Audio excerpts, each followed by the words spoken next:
ఒక అడవిలో తెలివైన ఎలుక మరియు ఓ నెమ్మదిగానే నడిచే తెలివైన తాబేలు ఉండేవి. ఇద్దరూ మంచి స్నేహితులు. ఒక రోజు ఎలుక అణగారిన ధ్వనిలో అనింది, తాబేలా, నువ్వు ఎంత నెమ్మదిగా నడుస్తావో. నేను వేగంగా పరుగెడతాను, తక్షణమే ఎవరినైనా తప్పించగలుగుతాను. తాబేలు నెమ్మదిగా నవ్వుతూ అన్నాడు. వేగం ముఖ్యం కాదు స్నేహితుడా, సహనం, తెలివితేటలు జీవితంలో అవసరం. ఆ సమయంలో ఒక గద్ద ఆకాశంలో ఎగురుతూ వచ్చి ఎలుకను చూస్తోంది. ఎలుక తక్షణమే దొంగచాటుగా ఓ పొయ్యిలోకి దూరే ప్రయత్నం చేసింది.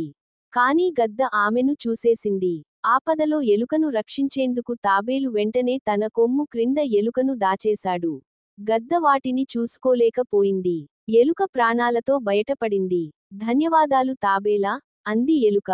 ఇప్పుడే అర్థమైంది, వేగం కంటే జ్ఞానం, దయ గొప్పవి. దీనిలో నీతి ఏమిటంటే, ఎవ్వరినీ తక్కువగా అంచనా వేయొద్దు. ప్రతి ఒక్కరికీ తమకు ఉండే ప్రత్యేక శక్తులు ఉండేవంటాయ్.